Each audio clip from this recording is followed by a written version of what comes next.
just hit a speed bump going 70 and I got fucking hibiscus flower water all over me.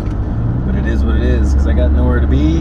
I got about a 2-hour drive ahead of me, so let's get some videos out of the way. Again, I just totally soaked my whole body with hibiscus.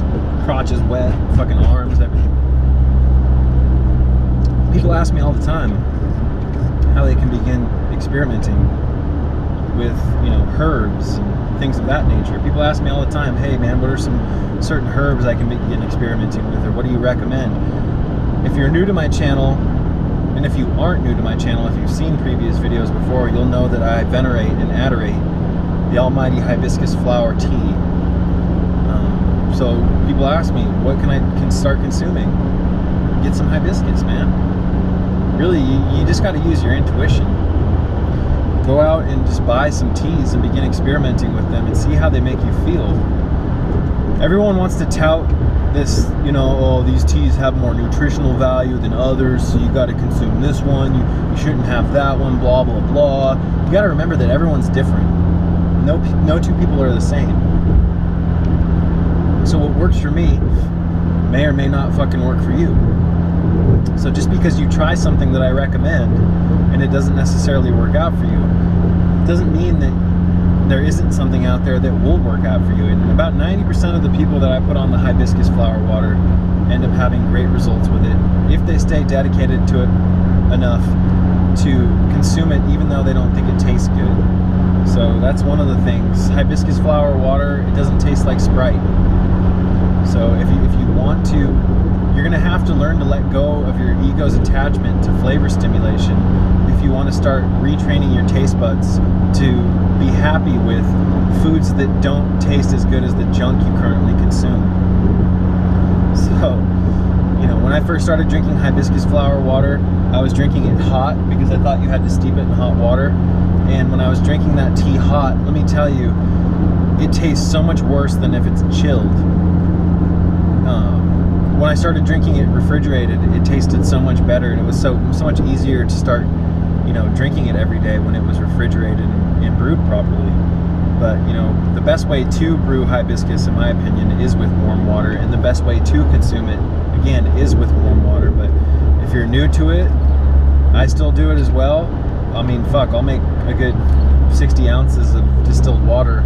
I'll put some minerals back into it, and then I'll throw about 1/4 of a cup, sometimes even 1/2 a cup or more of dried hibiscus flower leaves into the water, and I'll refrigerate that overnight, and then each day I'll drink a minimum of 1 cup.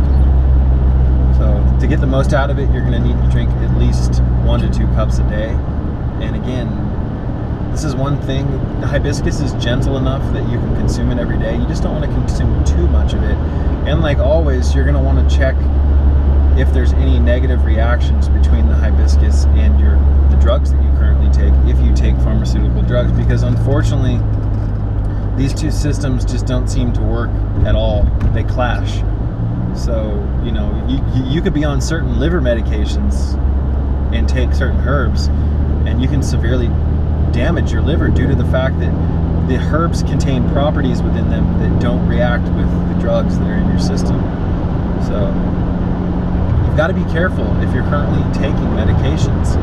You have got to be careful what you put into your system when you're on these medications, because unfortunately, you know, the beast has done a great job using medications to try to severely dislodge us from being connected to the earth, because when we are connected to the earth, we're consuming things from the earth. We're taking her medicines, we're taking her psychedelic compounds, we're taking her ayahuasca, etc. There are so many medications out here that earth grows for us that are so much stronger than the shit that you're getting over the counter, etc. But due to the fact that they've taught you that ayahuasca and psilocybin is bad, you think that psychedelics are evil, etc. So you will continue to go pay for your refills and have your prescriptions, etc. And I'm not bashing people who take prescriptions, and I'm not in any way, shape, or form saying that all of Western medicine is bad. But I mean, come on, people, let's look at statistics. Let's look at how many people get fucked up, especially mentally, from taking pharmaceutical drugs. So I'm not saying that there aren't drugs that can help people massively, because there are.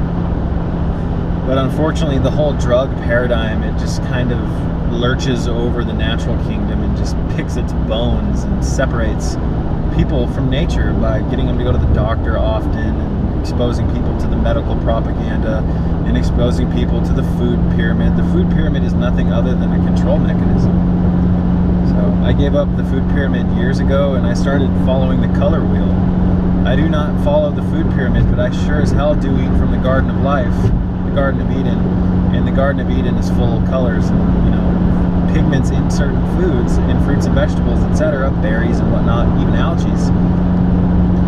These high-level pigments are very nourishing to the body. The body loves to digest natural, real color. So these colors actually feed the chakras. But again, it's just a crazy world. Again, if you want to start experimenting like I do, like I started, blah, blah, blah. This was one of the gateway, it's not a herb, but it's classified as a herb. Hibiscus was one of the gateway naturopathic elements that I started using, other than cayenne pepper, that really opened the door for me and got me interested in this stuff. What I noticed is that the more I consumed this stuff, the more aware I started to feel. It's crazy. Like, I remember when I first started getting into herbs back in the day, when I started taking them, man, I could really, really, truly feel them on my consciousness, on my mind, on my body. You know, certain herbs like Bacopulmonary Brahmi, when I take that, man, that is like, that herb is so nourishing.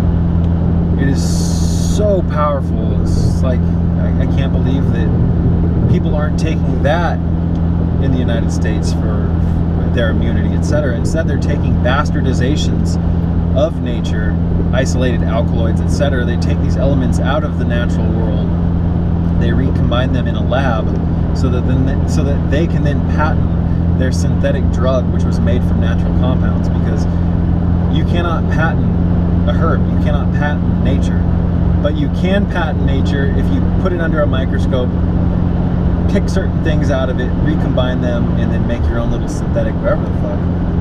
You know, it's just horrible, man. It really is horrible how harsh many of these drugs are on people's system. And what's even more horrible to me is that I don't think the average well-meaning person who's consuming these things, these drugs, has any clue how dangerous they are. So again, I'm not saying that there aren't certain complications out here in this matrix that require people to take some pharmaceutical drugs, but statistics prove that the majority of people taking these drugs, the Ritalin, etc., they shouldn't even be taking them. So when you start putting medications down children's throats when they're still developing, I mean, you create a problem, people. And it's not something to be taken lightly. It's no joke. Drugs, pharmaceutical drugs, they have the power and potential to completely rewire the brain and to completely manipulate the way that you think. So it's not uncommon for many people, to go on like a SSRI, a selective serotonin reuptake inhibitor, also known as an antidepressant. And many of the people who go on these antidepressants, they become worse. Their depression gets worse. Many of them commit suicide. SSRIs have been well known for years to just cause massive increases in weight from nothing, because it hijacks the way that your body naturally works. It manipulates your hormones, people. So many of the people who are fucked up and unhealthy, they're unhealthy because they either took drugs for too long or they're still taking them. And let me tell you, you don't just stop taking some of these hard Western medicine, or these westernized medicines, and you don't just recover from it overnight. Some of these SSRIs, these